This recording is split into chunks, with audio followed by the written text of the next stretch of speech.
You're listening to 94XO. What's up, guys? This is Simone, and you're tuning into 94XO. Today we have a special guest, Najii Person.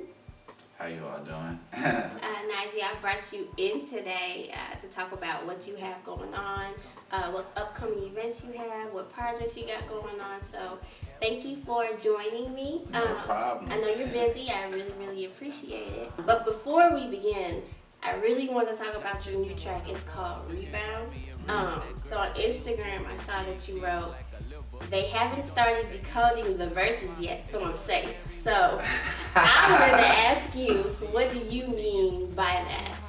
Oh man. Okay, so these everything that I really talk about is really personal to my life, but it's I can't hold it in. This my way of releasing,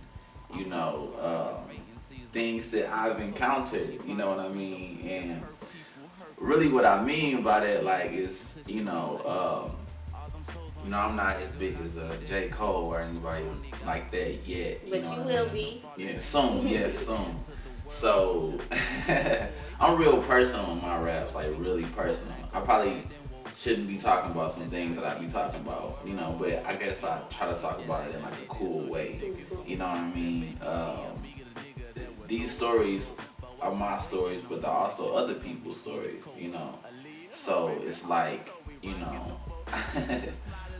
don't know. I just be thinking this will never get to that person. Ain't nobody listening. You know what I mean? So I don't know. But you get a whole bunch of views. By the way, money is my favorite jack. But anyway, no. So I was trying to hit through these lyrics that you had. So the first one that I had written down was, "She got her hand on my gun. Just don't shoot yourself in the face, but she don't care if she know."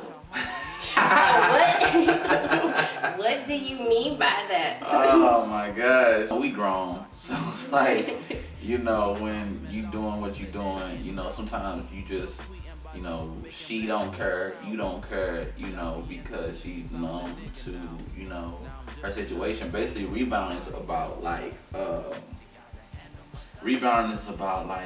was taking it as an insecure woman. Yeah, I mean, yeah, that too. Yeah. But basically, I wrote it from a place of being lost, or two people being lost, we just lost as they come, so it's either she got out of a situation and it's just when you hurting, you can't really feel, afterwards. You have to let yourself sit for a moment of time. And basically in our generation, what we are used to doing is we're used to getting out of a relationship and hopping straight into another one just to numb the pain of the last one. So it's at that moment I was getting out of that phase, and I feel like she was ending that phase, but kind of still in it though. You know what I mean? So, which is why you said she gonna fuck me till she find her freedom, because hurt people. I'm just in between until she meets her equal. Yeah. That's dope. And then you said, "All them souls on your body, I see dead people. If only God could reach her." Yeah. You was really feeling yourself when you were writing this track.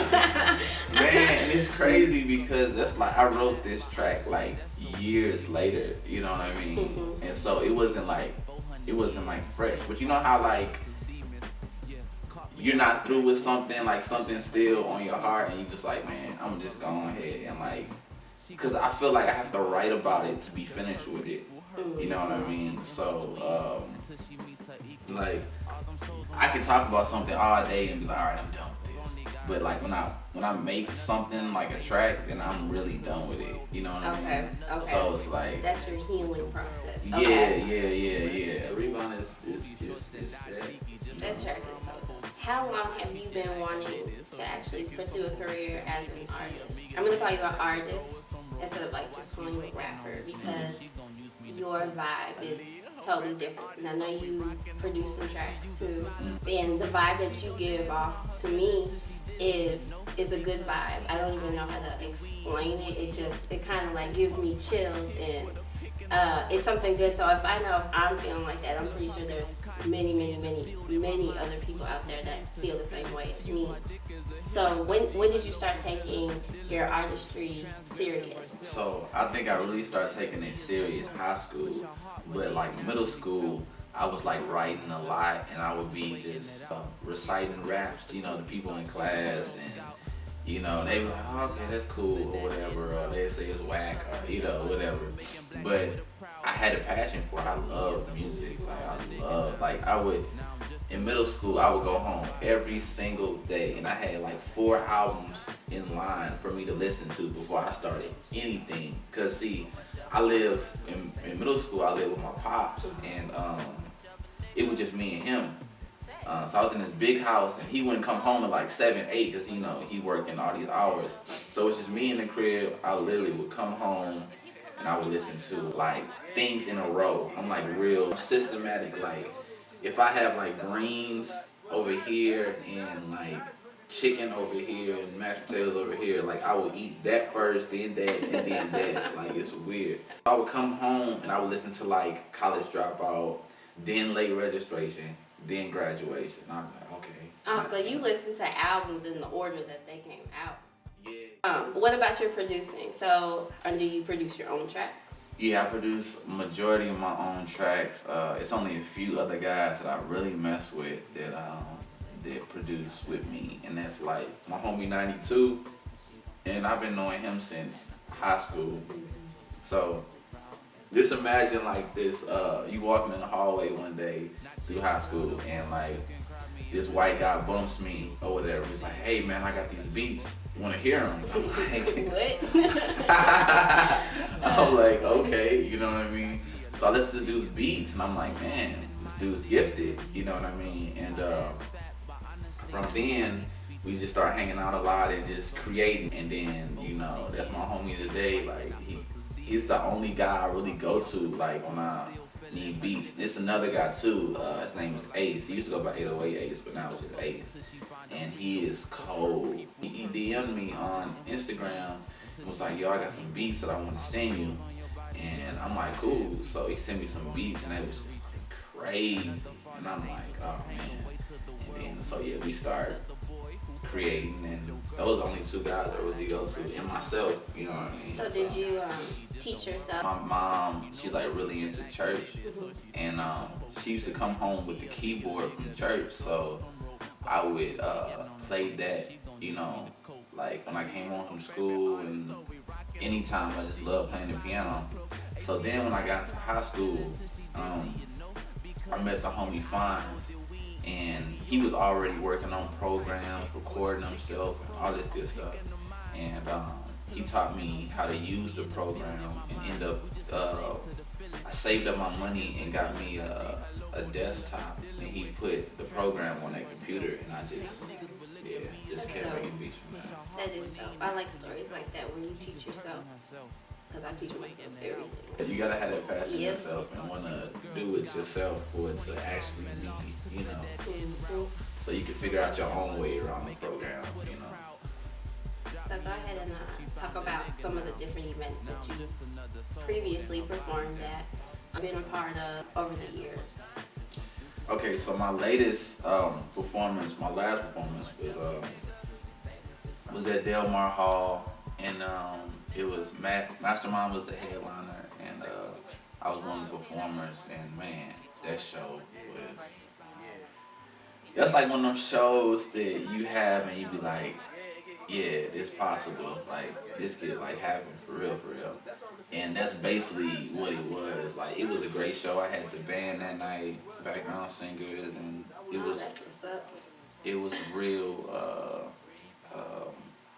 I know, it was just eye-opening and amazing. Like, I'm still on, when I think about that night, I'm still on the high, like, just thinking about that, because it's like, I wish, like, just seeing the videos and stuff, like, cause you can't see yourself while you're performing, like, I know what I practiced before going onto the stage, and then when you see footage back, you like, man, you're able to admire your artistry, like, from a fan perspective. Like, I think those are some of the best performances. So I did that, and I've done many shows over the year, You know, we did shows. The demo is no longer there no more. We did sold out shows there, and yeah. So I've been doing a lot of shows. Shows at Blank Space. Love Blank Space. It's like one of my favorite places, you know, to perform, you know, if it's real homie.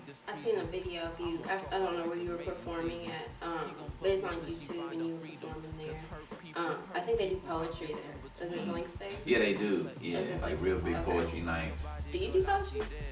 You should. I do poetry a little bit, like a little bit. I do poetry a little bit, but nothing's I've liked enough to keep on record, you know. So I give people, I release the best stuff, you know. Like I make a lot of stuff and then I just, you know, I think it's something I want to release now. But right now, the tracks that I'm about to release are really towards relationships, towards being single, towards the whole concept of like love. And see, we need somebody like you out there because like a lot of people nowadays focus on like trap music and club music, and it's music that you don't have to think.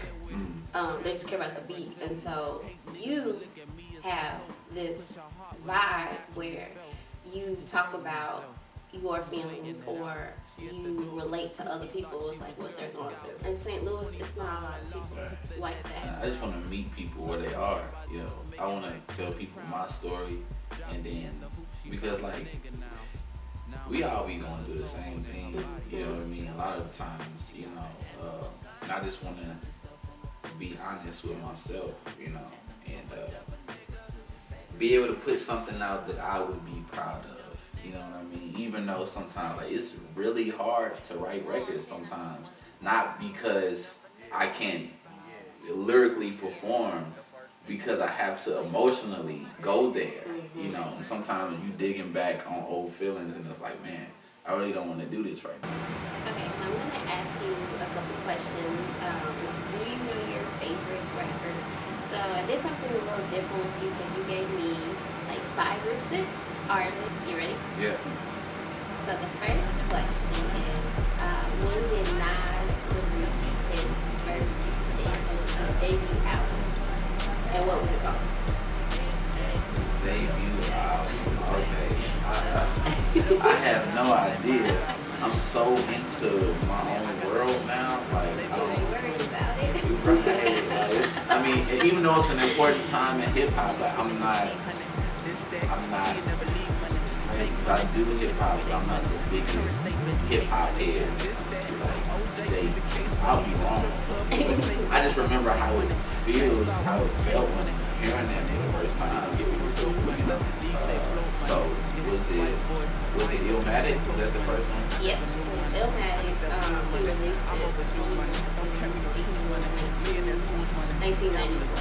And it's okay. This is something that's kind of just fun. Okay, so the next one is Rick Ross. So what name did Rick Ross go by before he was by Rick Ross?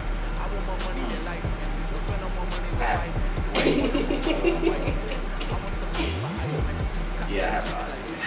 It's Teflon the Don. And then in the mid-2000s, he changed his name to Rick Ross. Wow. And it's okay because I didn't know these answers either, so don't feel uncomfortable. And that's crazy because that's one of my favorite artists. So. You learn something new every day. Okay, so true or false? Was Jay-Z right to rap? There you go. You got one right. I knew that one. He talked about it too much. Like, only person to rewrite history without a pen. No ID on the track. The story again. So do you believe that though? Do you really believe that you don't remember? I believe it. He's a genius. He's a genius. Like Wayne too. Like, you know, like their mind. Do you write your I do write myself. Every day, hey, if you get this Android, you stumble upon a gold mine. The question is, what was Kanye's debut album and why did he name it that? Okay, so this probably is the only one that I could have got the date right on this. But the first album was College Dropout, and why did he name it that? I don't know why, but I'm guessing because he was a college dropout. He dropped out. I know he dropped out of college because he went to the same college that I went to. He dropped out, I think, the first year or first semester, something like that. Yeah, so he attended the Chicago State University / Columbia College, and then he dropped out to pursue his music career, and that's why he named it that. And it came out in 2000. Okay, and then my last question for you, I'm gonna play a track, and you gonna guess what this track is. Okay. I know I'm just getting you all off guard today. I love it.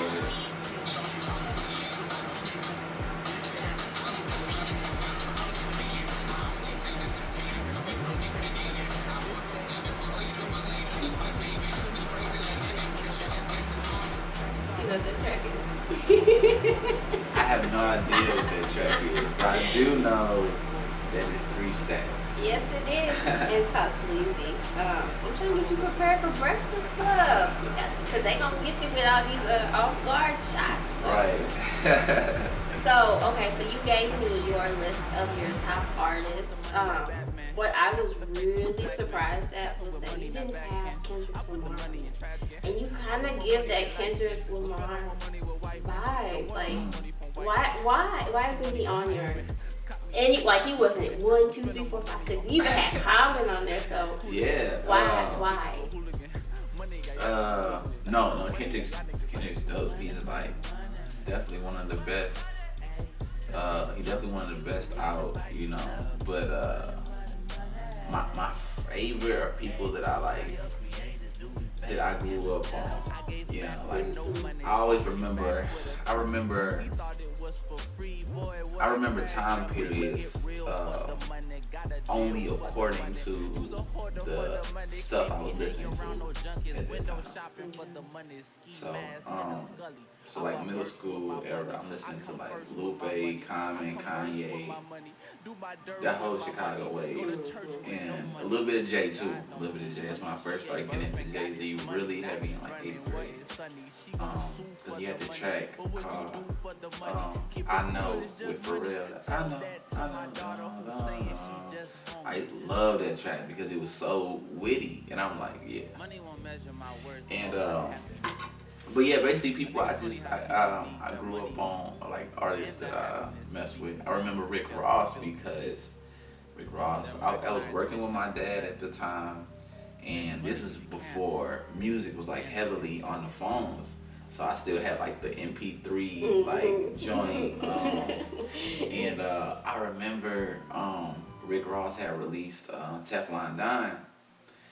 And that's crazy because that was the name he was going by. Yeah, I know. He released Teflon Don, and I was working with my dad that summer, and I remember I was in the shop, and I had to go do something, and I had put the headphones in, and like the first track, I just heard like this, different. And from that moment, I'm like, this dude legendary. Like, I'm listening to Maybach Music.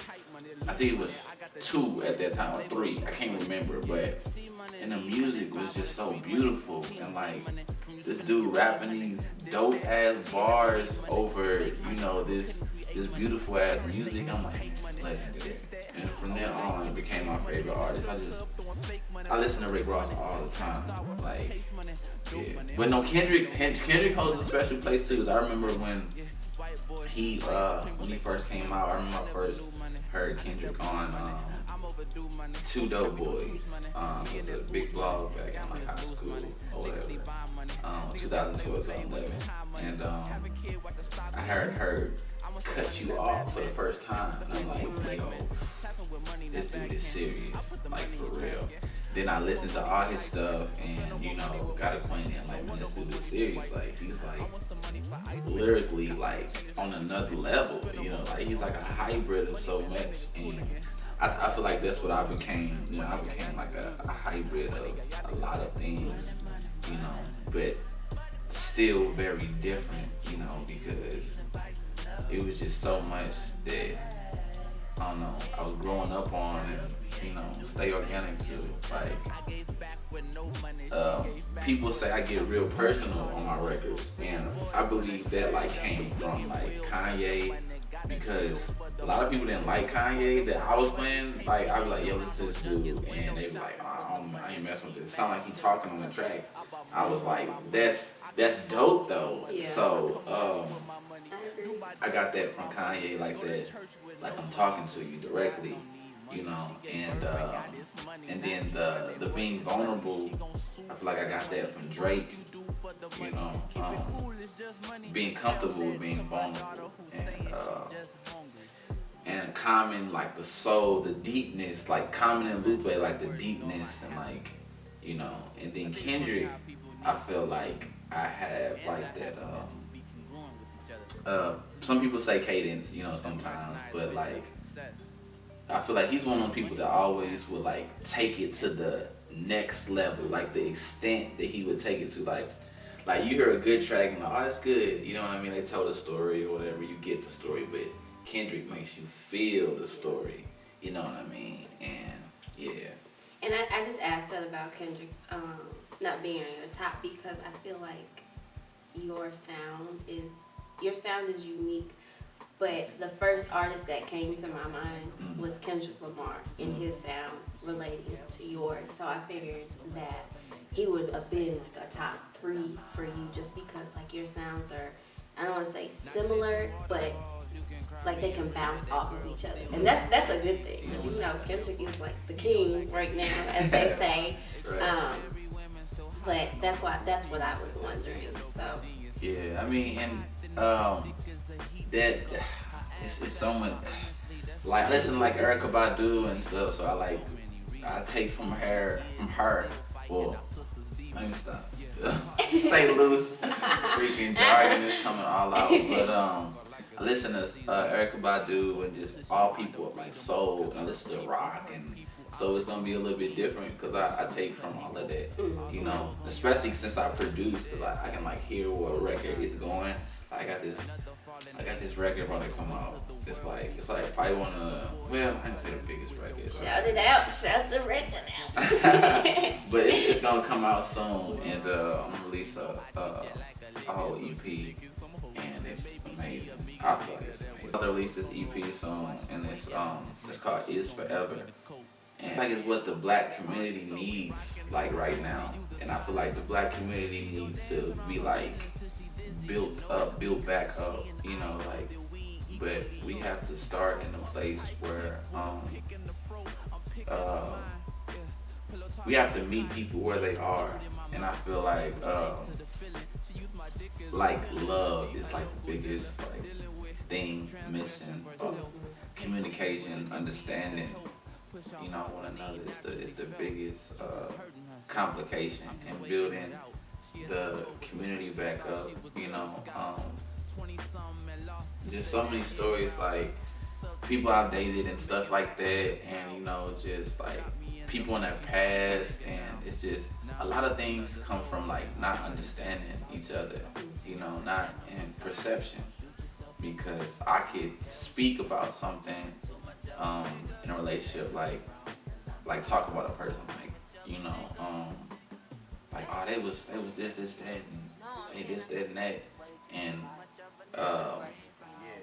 not understand fully where that person was coming from. That person may have been wrong or whatever, but like not really have a full grasp of things. So on this project, I tried to I started off the project real like in an easy way, you know, before I got into the deeper stuff. So like, and the deeper stuff is like on a whole nother project, you know, but the stuff that I'm doing right now was like easing everybody into that concept, you know, because I want to talk about some real detrimental things, but I don't want to get too deep on people, you know, yet. But so when are you planning on releasing it? I'm trying to figure out a date right now, but it's coming soon. We just as lost as they come. She got a hand on my gun. Just don't shoot yourself in the face, but she don't care when she know. You're listening to 94XO.